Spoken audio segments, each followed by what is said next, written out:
What challenges do you see facing young people today, and what advice do you have for a young person who wants to get involved in whatever?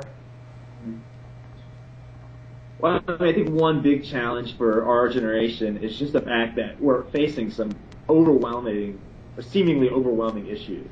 I mean, I think that whether it be, wars or the international recession or global warming, all these different things, we have all these huge global problems, and it's kind of overwhelming, I think, as a young person to say, well, how do I have any impact on that?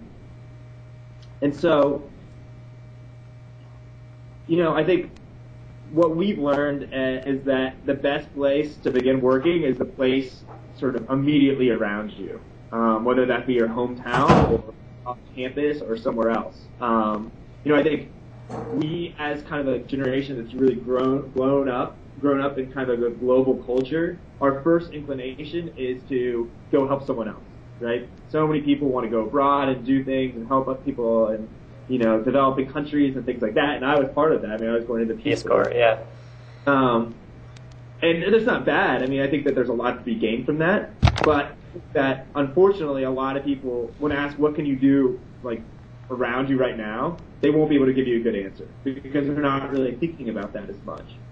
And it doesn't necessarily have to be like fixing poverty. It could just be like improving the quality of life of wherever you are. It could just be like looking at something that you complain about and asking, well, how can I fix that? Like, what can I do to make that better right now? And I think there is even more value working in your hometown or a place that you're very connected to, because it allows you to get a lot more done. You know the people, you know the place. And for us, working in our hometown, we're actually the beneficiaries of our work. I think that's one of the things that you perhaps lose working in someone else's community, is that you do all this work for them and you get, I guess, pleasure out of helping them do, make their community better, but you're not actually benefiting from it. But for us, it's like every time we make our community better, it's actually making our own lives better. And that's, I think, it may be a little bit selfish, but I think that that's like a good selfish. I think that we can really rebuild our communities if people get selfish about their communities like that and say, I really want my community to be awesome. Yeah. As opposed to as opposed to say, well, where is an awesome community and how do I get to that place? That's where I want to work.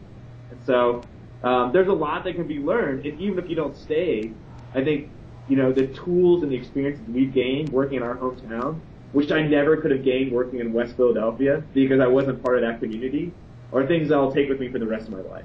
Unique experiences, unique skills that no matter where I go, I'll be more effective because I've had this experience. And I probably never would have been able to get the same thing working in someone else's community.